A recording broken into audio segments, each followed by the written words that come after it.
Saint-Jean-Baptiste a fermé au culte et au public le 24 mai dernier. Dans les semaines, voire les mois qui ont suivi, il y a une large consultation populaire qui a été initiée par le site Vote pour ça pour trouver une autre vocation pour ce lieu classé patrimonial.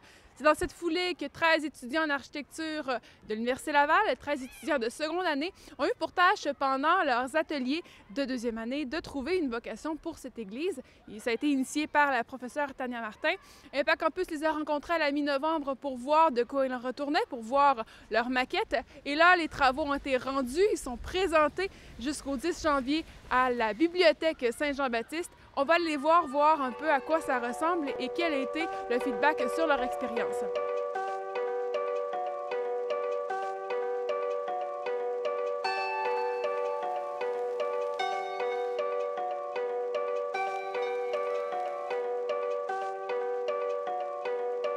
Donc, il y a des projets qui se veulent vraiment réalistes. Il y a un projet qui est carrément théorique.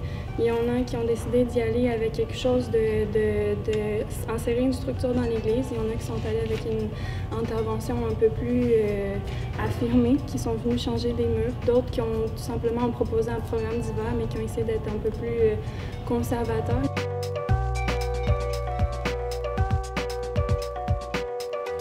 On apprend, nous, c'est extrêmement formateur. On est à l'université pour apprendre à bien concevoir. C'est vraiment savoir oser, puis un peu savoir qu'est-ce qu'on fait avec du patrimoine. C'est peut-être pas justement les gants de velours, puis presque pas toucher. C'est justement oser un peu plus, essayer de proposer des idées. Moi, ce que je retiens, c'est vraiment oser pousser l'architecture dans le domaine patrimonial, mais aussi en général. Pas pousser à l'excès, pas pousser pour que ça soit juste trop, mais affirmer tes idées, puis pas faire des demi-mesures pour essayer de plaire un peu à tout le monde.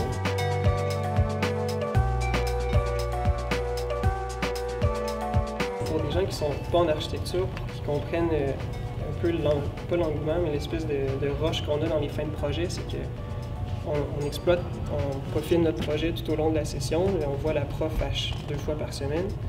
Puis ce qui est vraiment imposant puis dur psychologiquement, puis qui prend beaucoup de temps dans les dernières semaines surtout, c'est la raison pour laquelle on dit qu'on passe des nuits blanches puis qu'on dort pas beaucoup, c'est qu'il faut tout produire les documents visuels.